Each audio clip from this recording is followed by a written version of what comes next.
Scenes like these have become all too familiar for Egyptian Christians. This time it's the funeral of a beloved Coptic priest. Islamist gunmen opened fire on Father Mina Aboud July 6th as he drove his car after an afternoon of shopping in the northern Sinai town of El Arish. Father Mina's murder comes of no surprise to Egypt's Christians. They're frequent targets of attack during times of political instability.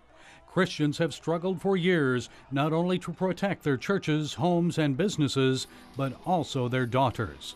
One of the challenges facing Christian families here, particularly in Upper Egypt, is the kidnapping of young Christian girls. It generally happens when the girls enter their teen years. So what are families to do about this? Some move away to Christian villages, relocating. But with that comes a whole new set of challenges. Manel moved her family from a Muslim village to a Christian one near Almenia.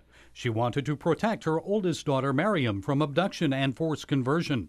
She made the decision after noticing some Muslim girls and boys attempting to lure Mariam away from her family and faith. The girls used to tell Mariam, "Come with us, we will give you some money. You are having a hard life." The young boys were sending the young girls to do this. I feared they would kidnap her and then demand a lot of money to return her, or they would return her and she wouldn't be in the same way as they took her. Now, residing as strangers in a new town, her husband has difficulty finding work.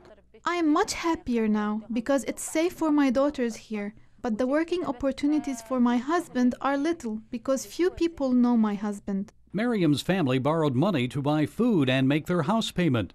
They prayed God would provide help. She and her family are not alone.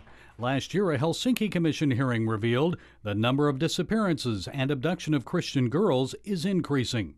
Human trafficking expert Michelle Clark told of more than 800 cases. Still, many Islamic leaders and government officials debunk claims that Christian girls are being trafficked. They insist the conversions and marriages are not forced. They're simply the result of amorous love between young people of different faiths. Helmi El-Sayed is Freedom and Justice Party Secretary for Giza. A boy and a girl from different religions love each other, and thus one of them converts his religion in order to get married. The problem is that families do not accept that. Also, the two religions, neither the church accepts any of its people to Islam because of love, nor Islam accepts this type of conversion. Sayed claims it's a social problem that must be addressed, not a religious one. Earlier this year, the Coptic Orthodox Patriarch told me that efforts to prevent trafficking and forced conversions often fail. This is a very sensitive issue for us. We try with the government, with the local authorities. Sometimes we success, but sometimes no success. The Morsi government did little to curtail the trafficking. Political change gives many Egyptian Christians hope. They pray the next government will force police to treat Christian kidnapping complaints seriously. They also want to see the government prosecute the kidnappers. As for Mariam and her family, their prayers for help were answered. CBN provided them with the seed money needed to start a small clothing business. My daughters and I will tell people in the church that we sell new clothing and the profits we get will help buy clothes for my children and feed my family.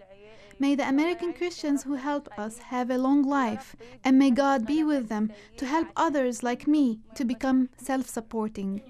Help that brings a glimmer of hope and a new beginning in Egypt. And Gary Lane joins us now. Gary, Mubarak, for Christians under Mubarak was tough, but it's tougher. Well, it is tougher. On the same day that Father Mina was assassinated, July 6th, there was a Christian businessman that was kidnapped in northern Sinai.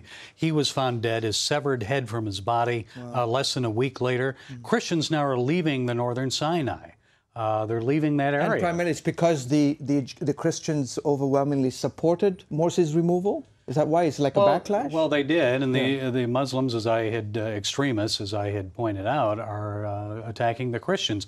In the southern part of the country, in the Upper Egypt, Christians aren't even going out in the streets. They're closing their businesses, and the businesses, we have a photo of that I'd like to show you, are being marked. The ones for Christians have a red X on them. That's reminiscent of the Holocaust and the Jews. This is what Islamists, extremists, are doing. What is the military doing to protect the Christians? Well, the military says they're there only to protect federal institutions. So the Christians are basically on their own. They're getting a little support, but not much. What do they hope for the future in terms of, their life, real quickly? Yeah, more participation in the government. Already we've seen 2 Christians appointed to the cabinet in the interim government, and they would like to see more freedom of religion there. Okay.